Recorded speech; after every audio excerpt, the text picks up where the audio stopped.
Shalom, friends, and welcome to Walking the Ancient Path, where we journey back into the language, landscape, and life rhythms of the Scriptures in a lighter, more accessible way, exploring the world of the Bible as its original listeners would have experienced it. Today, we'll pick up our exploration of the book of Galatians verse by verse and unpack each passage within the context of organic ancient Hebrew thought, formatted like a living Hebrew commentary. Let's pick up where we left off in Galatians chapter 4. Verse 26. But Jerusalem, which is above, is free, which is the mother of us all. But the Jerusalem above is free, and she is our mother. Jerusalem which is above, not the city of stone bound in chains below, but the city lifted into the heights, where Yahweh's presence dwells and his rule flows down. In Hebrew imagery, the enduring city whose foundations are fastened in the heights, and Yahweh himself stretches its walls and sets its gates, is free. Unlike Hagar's line, this mother is not enslaved. In imagery, her children are born into an open pasture, not behind walls. The mother of us all, the free woman, symbolizes the covenant of promise with Sarah as the matriarch. In Hebrew imagery, she is the true clan mother, giving birth to sons and daughters of trust who inherit alongside Isaac. Verse 27. For it is written, Rejoice, thou barren, that bear not. Break forth and cry, thou that travail not. For the desolate has many more children than she, which hath an husband. For it is written, Rejoice, O barren woman, who does not bear. Break forth and shout, you who have not been in labor. For the desolate woman will have more children than the one who has a husband. Rejoice, thou barren. From Isaiah 54:1. Sarah's barrenness becomes a symbol of hope. In Hebrew imagery, the empty tent suddenly fills with the sound of children. Break forth and cry, a call to joyful singing, as if the once barren woman cannot hold back her happiness. In imagery, the silence caused by shame transforms into a celebration of shouting. For the desolate has many more children. The barren woman who looked forsaken will have more children through Yahweh's promise than the slave woman who seemed secure because she could give birth naturally. Sarah, once barren, became the mother of nations, not by her own strength, but by promise. Verse 28. Now we, brethren, as Isaac was, are the children of promise. Now you, brothers and sisters, are children of promise, just as Isaac was.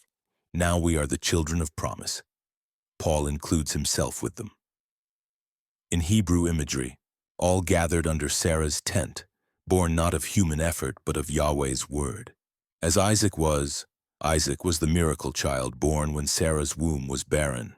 In imagery, laughter in the tent, life springing where no life could be. Children of promise, their identity is rooted not in works of the Torah or in fleshly descent, but in the covenant promise fulfilled in Messiah. In imagery, each walking, trusting, loyal, and steadfast serves as a living testimony that Yahweh keeps his word, giving life where it once seemed impossible. Verse 29. But as then he that was born after the flesh persecuted him that was born after the Spirit, even so it is now. But just as the son born according to flesh persecuted the one born through the Ruach, so it is also now. He that was born after the flesh, Ishmael, symbolizing human effort and slavery. In Hebrew imagery, the child of the slave woman, physically strong but not an heir to the promise, persecuted him, born after the Spirit, Isaac, brought into existence through Yahweh's miraculous word. In Genesis, Ishmael mocked Isaac at the weaning feast, Genesis 21:9. In imagery, the laughter of derision rising against the laughter of promise. Even so, it is now. Paul observes the same pattern in his day. Those clinging to fleshly systems, Torah as slavery, oppose those who live by Ruach and promise. In Hebrew imagery, the old household fights against the new, the tent of Hagar rising against the tent of Sarah. Verse 30. Nevertheless, what says the Scripture? Cast out the bondwoman and her son, For the son of the bondwoman shall not be heir with the son of the free woman. But what does the scripture say? Cast out the slave woman and her son, for the son of the slave woman will never share the inheritance with the son of the free woman.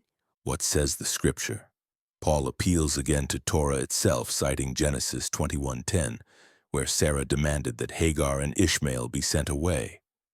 Cast out the bondwoman and her son, in Hebrew imagery. Separation of two households under one tent, a cutting away so that the line of promise stands alone. For the son of the bondwoman shall not be heir. The inheritance cannot be shared between slavery and freedom. Using imagery of two streams cannot both carry the covenant river. The blessing flows only through the child of promise. Those seeking righteousness by Torah cannot share in the inheritance of promise. The Galatians must choose to remain in Sarah's tent or to drift towards Hagar's. Verse 31. So then, brethren, we are not children of the bondwoman, but of the free. So then, brothers and sisters, we are not children of the slave woman, but of the free woman. So then, brethren, Paul concludes the argument with familial language, reminding them of their true identity as family. Not children of the bondwoman, they do not belong to the line of Hagar, which symbolizes slavery, human effort, and bondage under Torah or idols. In Hebrew imagery, not tents pitched in the desert of servitude, but of the free woman. Their true lineage is from Sarah, covenant mother of promise. In imagery, children running freely in the open field, heirs of the father's inheritance, laughter in their mouths like Isaac. Their identity is already established in Messiah. Returning to slavery would be to reject their own birthright. That concludes our verse-by-verse ancient Hebrew imagery rendering in Galatians 4.